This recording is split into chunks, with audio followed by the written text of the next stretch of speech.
du dossier israélo-palestinien, nous parlons plus précisément de la bande de Gaza, de l'actualité sur le terrain, mais aussi de tout ce qui a rapport avec les initiatives qui ont été lancées justement pour trouver une solution à cette situation inédite. Et pour vous parler de tout ceci, nous avons le plaisir et l'honneur en fait de vous avoir parmi nous, Dr Mohamed Abdellah. Vous êtes ancien président de l'Université d'Alexandrie et vous êtes aussi ancien président du comité des affaires étrangères au sein du Parlement égyptien. Ravi de vous avoir parmi nous ce soir. Merci, c'est un plaisir. Merci à vous, Dr Mohamed Abdellah. Justement, on parle d'un dossier qui nous préoccupe toutes et tous, il faut le dire. La situation dans la bande de Gaza, on a été témoins ici en Égypte et partout dans le monde de ce qui s'est passé au cours des 2 dernières années. Aujourd'hui, on parle d'un espoir, certainement. J'aimerais bien, avant de parler de la situation actuelle, mais aussi du projet de résolution prévu demain au sein des Nations Unies, au Conseil de sécurité, j'aimerais bien parler des initiatives égyptiennes. C'est-à-dire, plein d'initiatives ont été justement lancées, que ce soit au niveau politique, au niveau économique, au niveau humanitaire, justement, pour commencer. Quel regard vous portez sur ces initiatives? Qu'est-ce qu'il faut aussi préciser selon vous? Bon, je crois qu'effectivement, il est clair aujourd'hui que c'est l'Égypte qui a joué un rôle principal pour essayer de tenir à ces élections et arrêter le massacre qui se produisait à cause de la boucherie qui avait lieu à Gaza. Et c'est l'Égypte également qui a donné une renaissance à la cause palestinienne. Et d'où la reconnaissance de l'État de Palestine qui est devenue de la part de pas mal de pays européens, notamment la France, qui avaient des positions humanitaires normales, mais n'avaient pas cette position politique. Donc aujourd'hui, il y a eu un changement de la scène politique dû à la politique de l'Égypte. Et je trouve que ça, c'est un point très important, parce que tout ce qui se passe actuellement, et même le fait que les États-Unis s'engagent, ça c'est très important. Parce que on sait très bien que, en fait, le dos sur lequel Israël se tient toujours, c'est les États-Unis d'Amérique. C'est une réalité qu'on ne peut pas ignorer. Et que Israël est comme si c'était un État américain. Alors là, aussi c'est l'influence de l'Égypte et les relations entre l'Égypte, l'Europe, les États-Unis, notamment pendant les États-Unis un peu. L'Égypte a joué un grand rôle pour mettre la réalité devant les responsables américains et devant le peuple américain. Et Gaza a changé beaucoup de choses. Même les dernières élections là, du maire de New York, Gaza a eu une influence, indirecte bien sûr. Ah, vous trouvez? Oui, il a eu une influence. Parce que New York, c'était toujours le centre des affaires, etc., du lobby israélien, ou du lobby juif. Bon. Pour que se produise quelqu'un qui dit « Anna, je suis musulman et je suis… » Des émigrés, justement, voilà, qui a… Donc c'est quelque chose de… C'est un changement radical. Et qui a… Voilà, enfin, ces effets à venir. Très bien. Bon, mais il y a tout de même un point d'interrogation qui se pose. Quand les attaques du 7 octobre, tout le monde sait très bien que le pouvoir actuel ou l'autorité actuelle aux États-Unis est d'extrême droite. D'accord. C'est pas un secret. D'accord.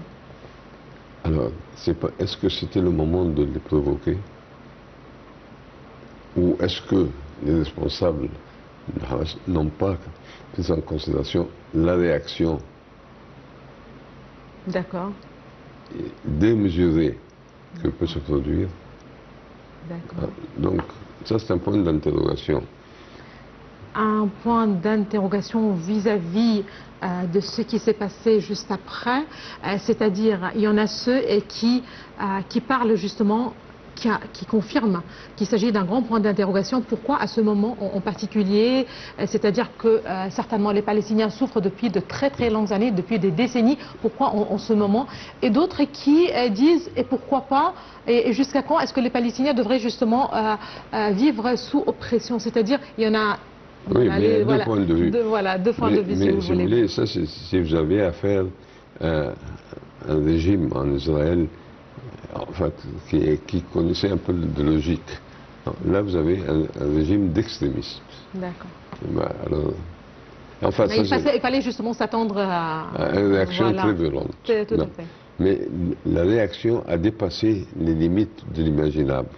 C'est devenu une boucherie. Donc, c'est ça qui a fait, enfin, comment dire, a éveillé la conscience internationale. Ça, c'est un mot-clé, oui. Et puis, d'autre part, l'Égypte qui a lancé une campagne très importante contre l'immigration et le déplacement des Palestiniens. Et ça, c'était un plan. Moi, personnellement, j'ai assisté au moment du feu président Sadat.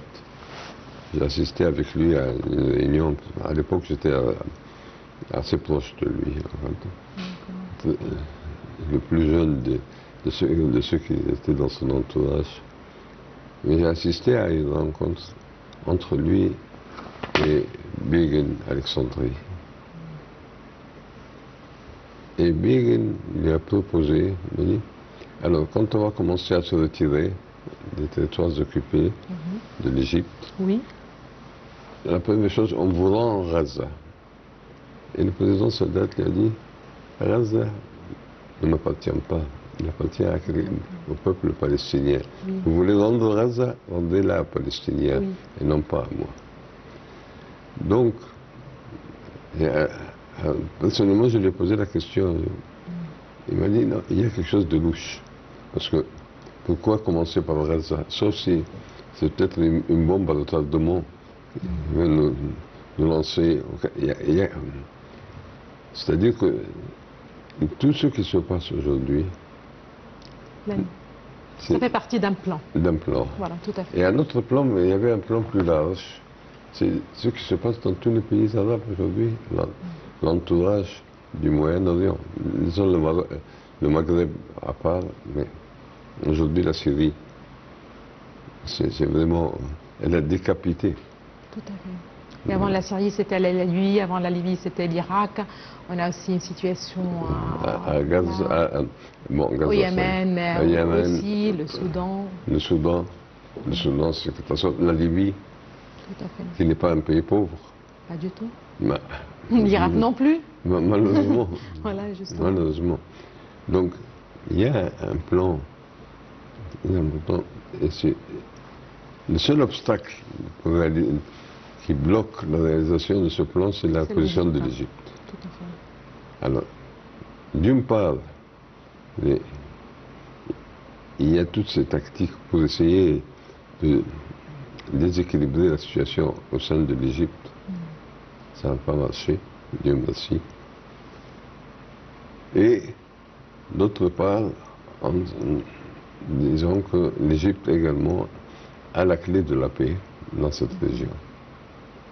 Donc, il faut regarder, voilà. Alors, vous avez une surenchère ridicule et stupide aujourd'hui qu'on a dans les médias, à l'étranger, etc. C'est stupide. Ils veulent quoi? Pousser l'Égypte à entrer dans une guerre pour... enfin, l'Égypte a une force armée moderne, très bien équipée, mais en cas de défense... Tout à fait. Nous ne sommes pas une force d'agression. Très bien.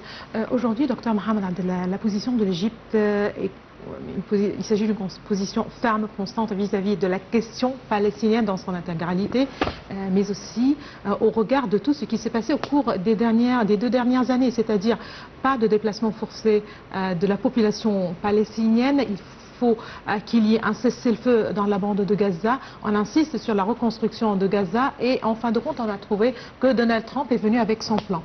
On est où aujourd'hui par rapport à la réalisation de ce plan? Est-ce qu'il pourrait aussi y avoir quelque chose qui empêche justement la réalisation de ce plan, de cette...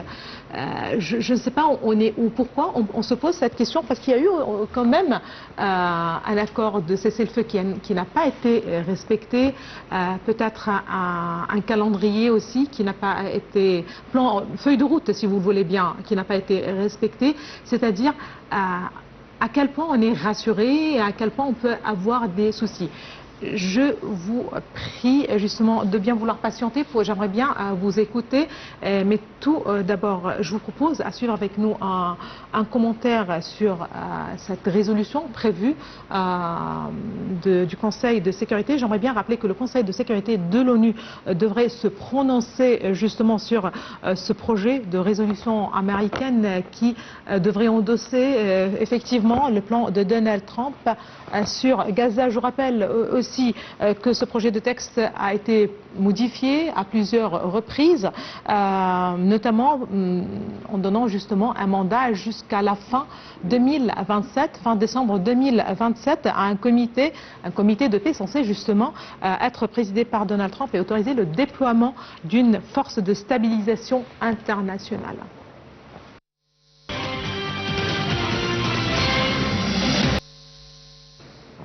Eh bien, de retour à vous, Dr Mohamed Abdellah, on se pose la question à quel point justement ce plan de Donald Trump,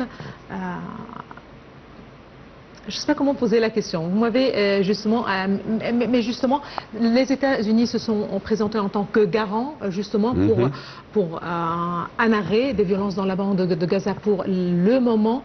Il faut le dire, on parle surtout de la reconstruction de Gaza et certainement un cessez-le-feu qui n'est toujours pas très respecté. Oui, il faut prendre en considération que cette fois-ci, c'est le projet américain qui est présenté au Conseil de sécurité. Théoriquement et dans l'histoire moderne, depuis la création d'Israël et la création des Nations Unies, tous les projets qui concernaient Israël, pour accuser Israël d'une manière directe ou indirecte, étaient victimes du veto américain. Alors quand les Américains, c'est eux qui présentent le projet cette fois-ci, on verra. On verra. C'est pas eux qui vont faire le veto, mais on verra. Donc ça c'est un point très important. Et je crois que le président égyptien était très intelligent d'essayer d'entraîner l'Amérique à devenir partenaire dans le processus de paix direct. Parce que d'habitude, si l'Amérique était loin, ils auraient essayé toujours de bloquer tout. Mais une fois que c'est eux qui sont, comme ils disent, involved, qui sont eux en fait, qui s'engagent. Donc, même vis-à-vis du monde, vis-à-vis un président qui veut le Nobel de la paix, exactement. Bon, ils vont exercer tout leur poids politique pour sauver le projet. Très bien. Quel est l'avenir de la question palestinienne? Quel est l'avenir de la bande de Gaza selon vous? Mais aussi de la Cisjordanie, on peut se poser la question, aussi aux lumières de tout ce qui se passe aussi au Liban, sur le front libanais. Exactement. Alors, il reste le Liban. N'oubliez pas que la Cisjordanie, elle arrive à ce qu'on appelle nous la rive occidentale. Il existe un problème. Parce que tout cela faisait partie du royaume de Jordanie jusqu'en 1967. L'État palestinien, enfin, exactement tout l'État palestinien était sous la main des Arabes jusqu'en 1967. 1967 a été une catastrophe. Tout à fait. On parle de la Nakba. Oui. Voilà. Donc, si vous voulez, Personnellement, je trouve que la Jordanie est très inquiète parce que maintenant, tous ces mouvements de population, etc., d'extrémistes de droite en Israël, vont vers la rive occidentale. Donc ça, c'est le sud du Liban, un autre phénomène. D'accord. Et cela peut l'amener à une guerre civile au Liban. Très bien. La situation est très critique. La situation est très critique. On aimerait bien que les jours à venir verront justement une percée plus claire, voilà, plus concrète de la situation, eh bien, que ce soit dans la bande de Gaza, mais pour toute la question aussi israélo-palestinienne. Je vous remercie infiniment, Dr Mohamed Abdellah. C'était un grand plaisir, un grand honneur de vous avoir parmi nous ce soir. Merci à vous. Merci beaucoup à vous. Je rappelle que vous êtes ancien président de l'Université d'Alexandrie. Vous êtes aussi ancien président du Comité des affaires étrangères au sein du Parlement égyptien. Pendant 20 ans. Pendant 20 ans, effectivement. Merci beaucoup à vous, Dr Mohamed Abdellah. Merci de rester avec nous un petit moment, s'il vous plaît, justement, poursuivre avec nous. Tout de suite, je vous laisse, Madame, Monsieur, je vous remercie aussi d'avoir été parmi nous ce soir. Et je vous laisse avec un compte-rendu des activités du chef de l'État, le président Abdel Fattah el-Sisi, au cours de la semaine qui s'est écoulée. Excellent suite de programme.